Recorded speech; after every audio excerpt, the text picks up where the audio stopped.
Hello students, today you will learn about valence bond theory. Valence bond theory was introduced by Hitler and London in 1927 and developed further by Pauling and others. Let's consider the formation of hydrogen molecule, which is the simplest of all molecules. Formation of hydrogen molecule. Consider two hydrogen atoms A and B approaching each other, having nuclei Na and Nb, and electrons present in them are represented by Ea and Eb. When the two atoms are at large distance from each other, there is no interaction between them.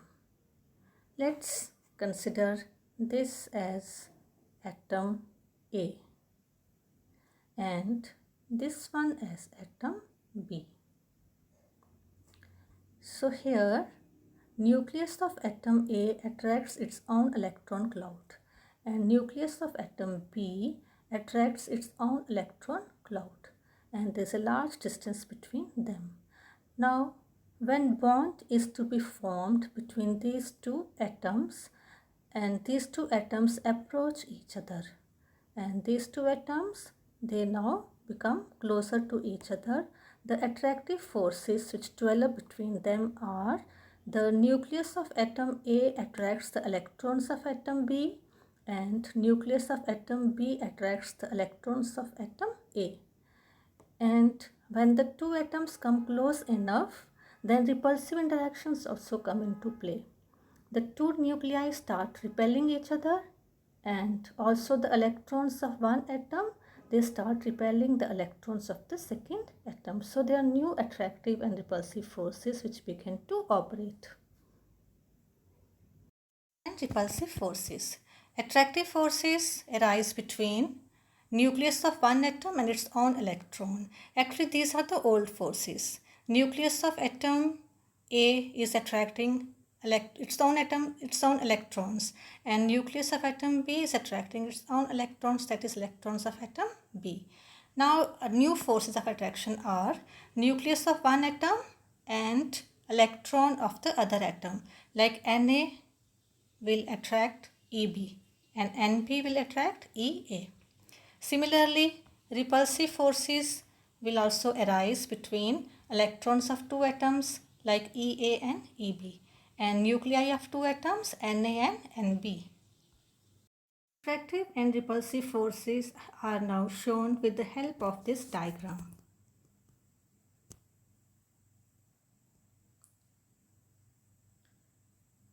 This is nucleus of atom A and this is nucleus of atom B. This is electron of atom A and this is electron of atom B. These dotted lines, this one and this one, these are old forces of attraction. These are the forces of attraction between nucleus of atom A and electron of atom A and nucleus of atom B and electron of atom B. So old forces have been shown with the help of dotted line, and this is new force of attraction. New force of attraction between nucleus of atom B. This is nucleus of atom B and electron of atom A. This is new force of attraction. Second new force of attraction is between nucleus of atom A and electron of atom B. Now forces of repulsion. This one is new force of repulsion between electron of atom A and electron of atom B, and this one is the new force of repulsion between nucleus of atom A and nucleus of atom B. Attractive forces tend to bring the two atoms close to each other, whereas repulsive forces tend to push them apart. Experimentally, it has been found that the magnitude of new attractive force is more than the new repulsive forces. Now, according to valence bond theory, a molecule like hydrogen or any other molecule will be formed only when the magnitude of new attractive forces will be greater than the magnitude of new repulsive forces. As a result, the two atoms approach each other and potential energy decreases. Ultimately, a stage is reached where the net force of attraction balances the force of repulsion and the system acquires minimum energy. Now, when the system acquires minimum energy, at this stage, the two hydrogen atoms are said to be bonded together to form a stable hydrogen molecule having the bond length of 74 picometer. Potential energy curve. The potential energy curve for the formation of hydrogen molecule as a function of internuclear distance of the hydrogen atoms. The minimum in the curve corresponds to the most stable state of H2. So let's study this curve. This is the curve drawn between internuclear distance, that is bond length, and energy. And at this stage, the hydrogen atoms are quite far apart from each other and there is no interaction. As the two hydrogen atoms approach each other, and energy goes on decreasing till it reaches a minimum here. And at this stage, the system acquires lowest overall energy, and the distance between the nuclei of two atoms at this stage is termed bond length. And this bond length in case of H2 is 74 picometer. This is the critical or equilibrium distance at which the attractive and repulsive forces exactly balance each other. If the distance is larger than this, larger than 74 picometer, attractive forces come into play. And if the distance is shorter than this, repulsive interactions will come into play. So this is the critical distance at which attractive and repulsive forces are exactly balancing each other, and this is termed as bond length. Or in simple words, we can say this is the distance between the nuclei of the two bonded atoms in a molecule. And as the energy of the system keeps on decreasing, the total energy released, this is 7.24 into 10 raised to power minus 19 joule. This is the energy released during the formation of one hydrogen molecule. So this is termed as bond enthalpy. So here bond enthalpy has been expressed in terms of joule per molecule. Otherwise, if we express it in terms of kilojoule per mole, it comes out to be 435.8. It is 435.8 kilojoule per mole.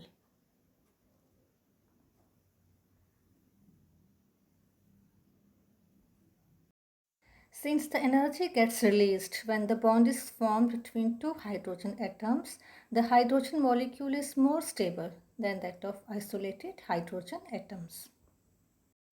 The energy so released is called the bond enthalpy, which is corresponding to the minimum in the curve. That means 435.8 kilojoule of energy is released in the formation of 1 mole of gaseous molecules. Or we can say the same amount of energy is required to dissociate 1 mole of gaseous hydrogen molecules. Why is He2 not formed? The non-formation of He2 molecule on the basis of valence bond theory.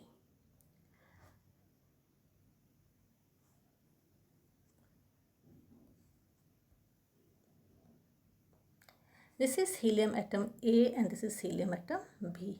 And this one is nucleus of helium atom A and this one is the nucleus of helium atom B. So these dotted lines are the old forces of attraction, means the attraction between nucleus and its own electrons. Now these light blue lines, they are the new forces of attraction developed between the two helium atoms. This nucleus, this one, it attracts the electrons of the second atom. So these are new forces of attraction. And this particular nucleus, it attracts the electrons of the other atom. So these are new forces of attraction between the two helium atoms. Now the forces of repulsion. Now these are the forces of repulsion, and this one is the force of repulsion between two helium nuclei, and this one is the force of repulsion and this one is the force of repulsion. So electrons of one atom are being repelled by the electrons of the other. This one is also the force of repulsion and this one also is the force of repulsion. So if we closely study this diagram, we find that the magnitude of repulsive forces is higher as compared to the magnitude of attractive forces. And according to valence bond theory also, when the magnitude of repulsive forces is higher than the magnitude of attractive forces, then the molecule is not formed. So He2 is not formed. Orbital overlap concept. In the formation of hydrogen molecule, there is a minimum energy state when the two hydrogen atoms are so near that their atomic orbitals undergo partial interpenetration. This partial merging of atomic orbitals is called overlapping of atomic orbitals, which results in the pairing of electrons. According to orbital overlap concept, a covalent bond is formed by the overlapping of two half-filled atomic orbitals of valence shell having electrons with opposite spins. Greater the overlapping of atomic orbitals, stronger is the bond formed between two atoms. When the overlap takes place between two orbitals, then two types of bonds are formed. One is sigma bond and the other is pi bond. Sigma bond, this is formed by end-to-end or head-on overlap of bonding orbitals along the internuclear axis. This is called head-on overlap or axial overlap. This can be formed by any of the following types of combinations of atomic orbitals. SS overlap. It means the overlap occurs between s orbital of one atom with s orbital of another atom. So s orbital of one atom overlaps with s orbital of another and SS overlap. So this is partial merger of the atomic orbitals or the electron clouds of the two participating atoms. And here this is sigma bond. Sigma bond is represented by this symbol. So here the overlap is occurring along the internuclear axis. And here hydrogen, two hydrogen atoms are shown here. And here H2 molecule is also formed by the overlap of two 1s orbitals of the two hydrogen atoms and this partial merger of the electron clouds. This is what we call orbital overlap. This is also called head-on overlap or axial overlap of the atomic orbitals. sp overlap. When the overlap takes place between s orbital of one atom and p orbital of the another atom, it is called sp overlap or sp overlapping. Here also sigma bond is being formed because the overlap occurs along the internuclear axis and here sigma bond is formed. Internuclear axis is the imaginary line which joins the two nuclei of the two bonded atoms. So here example is given, hydrogen atom, it combines with F atom and this is 1s orbital of hydrogen atom, this is p orbital of fluorine atom and this is the overlap between s orbital of hydrogen and p orbital of fluorine. So this is sp overlap and this is sigma bond. pp overlap. When p orbital of one atom overlaps with p orbital of the other, it is called pp overlap. So this is suppose p orbital of one atom and this p orbital of second atom, they are overlapping along the internuclear axis. So this is sigma bond. And this example is of F2. Example is of F2. This is one F atom having this p orbital and the second F atoms, the two overlap along the internuclear axis and form sigma bond. So this is how F2 molecule is formed by pp overlap.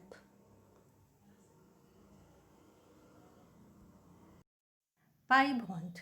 In the formation of pi bond, the atomic orbitals overlap in such a way that their axes remain parallel to each other and perpendicular to the internuclear axis. The orbitals formed due to sidewise overlapping consists of two saucer-type charged clouds above and below the plane of the participating atoms. Formation of pi bond. So this is p orbital of one atom, this is p orbital of second atom, the two overlap, this is called pp, overlapping, and here in this case their axes are parallel to each other and perpendicular to the internuclear axis.